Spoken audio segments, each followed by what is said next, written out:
Hello everybody, Hellcrux here, and welcome to another Mercenary Thoughts from the Inner Seer. What, episode 279 or something like that? Alright, today we're going to be talking about the Pilum Heavy Tank. 70 tons, it's a 460, has 10 heat sinks, which means it's got a fusion engine. Got some advanced equipment, including ferrofibrous armor for 179 points of armor. And a plethora of weapons for a wheeled vehicle. All right. Wheeled vehicle includes, for weaponry, it has 2 LRM-15s in the turret with Artemis fire control, 2 SRM-2 streaks in the turret with a single ton of ammo, and on the front slope we have 2 medium pulse lasers. Well, it's got some decent firepower. Reminds me a lot of the Striker. I like the Striker. This operates pretty similar to the Striker. Instead of having an SRM-6, you got just your 2 SRM-2 streaks. Typically, I'd say the firepower from that is about the same, because average when you fire an SRM-6 is about 4 hits. And then we have the 2 LRM-15s with the Artemis. That's not bad. It's amazing what you can get when you're running around with a fusion engine. You know, you could even, if really it's a vehicle, if you wanted to spend the money, you could put a XL engine on this thing and maybe up into a couple LRM-20s possibly, and then maybe some upgrade to SRMs. But that's, I kind of digress. We're just looking at the primary first. When you do look at that, you got something that can sit back at a good distance, and typically it's the same thing I use the Striker, is that you're sitting there at longer ranges. You can fire indirect with this thing. Use it in a city, keep it out away from being shot, and you can do some good damage and displace when you have to. Now, it's kind of a concept that goes back to the Succession Wars, when most of the mechs that you might be facing off are vehicles, or 4.6s themselves, or some maybe even heavier vehicles that are 3.5s or mechs. But against clans, that firepower that you have is going to decrease quickly, because clans would just like, hey, they want to get inside that minimum range really quickly. You might get a shot off or two before they're right up on top of you, and you're having a bad day. So there's that. But if you really work at it, you can make sure that these vehicles are firing either direct fire at longer ranges, and then when the ammo bays are running low, because you only have 24 shots, so 12 shots with each. So in 12 turns, if they're still alive, they can leave the AO and go reload if they're surviving. Now, I guess it's the only problem you have with a wheeled vehicle is that when it comes to, they can get mobility killed really quick. We go back to the previous with the Tokugawa, where it had the LBX 10 on board, and SRM? Yeah, SRM-6.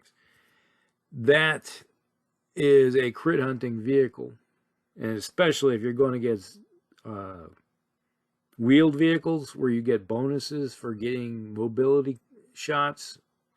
Oh yeah, a vehicle like this that gets shot at by any group of vehicles or mechs, it's most likely it's going to be mobility killed, or down to a really slow where it's not going to be able to escape out of the AO and use its indirect capability, and it's probably going to end up dead. Now, when you got 170 points of armor, or 78, it's going to live for a while, but some it's like I said, if you're facing off against clans, they can dish out damage really quick, and it won't take them very long to pile drive this. Like, you only got 40 points of armor on the front and 33 on the side, and they can get through that pretty quickly. You know, just funnel it right in, and if you kill mobility kill this vehicle, it's a done dinner.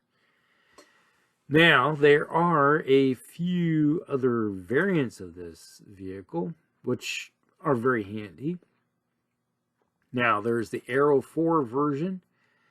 This came out about the same time, right after the clan invasion. It replaces the two LRM-15s in the Artemis for a single LRM or Aero 4 launcher.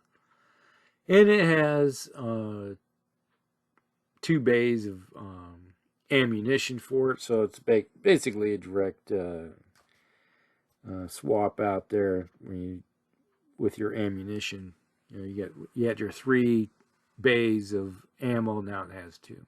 But hey, 10 turns of launching arrow fire on the tabletop, because when you got a system like that, it's you can kill elementals quickly, you can destroy infantry quickly, vehicles can get damaged quickly, especially if you're direct firing the Aero 4 into your target. It's like, oh, there you go. I've got to fire direct fire, and bam.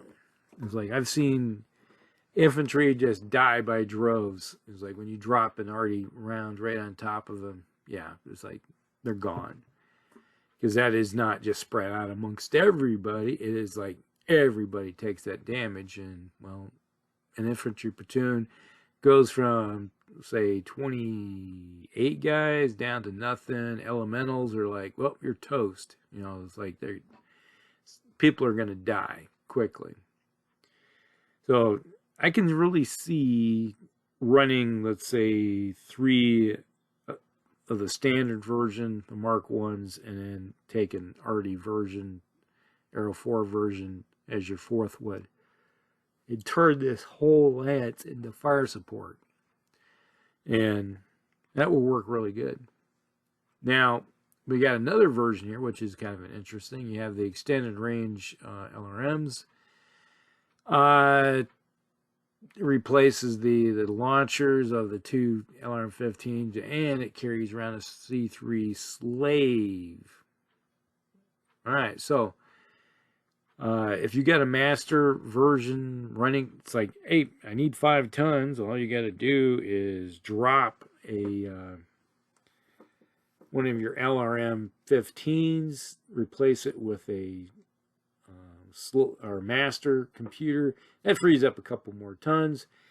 You might be able to upgrade one of those LRM-15s to LRM-20, so at least you're maintaining some good firepower. And then with your one, he's carrying a master and an LRM-20, and then you have the other guys sitting there at long range just firing away. Or else they could have like 2 of the extended range guys, or even a 3rd one with the master. Then you have a scout mech that has some good movement, like an 8-12 movement, running around with a slave on board, and you're just direct firing in at long ranges and using his capability and doing some damage at range. And if you have a whole company that's linked together, well, geez, that's even better. And you got the tonnage on the one that would be carrying the master to do the job just as well. To link, you know, it's like, hey, you still carry an LRM-15. You know, there's many ways to build that master unit right off the standard Pilum. So you got that. So that is pretty much it when it comes to the Pilum. It's a good build. Like I said, the only drawback you really have, it's slow and it's wheeled. So you do have some drawbacks where it can go, and it's going to have a higher chance of being mobility killed if somebody shoots at it really quick, especially from the sides. So there is, or hitting the sides, it's going to be taking it out really quick. And when you're a 4-6, yeah, it doesn't take many hits to degrade that movement down to nothing. All right, so that is the Pilum. I hope you guys like it. Like and subscribe, share with friends, and we'll see you in the next one. All cracks out.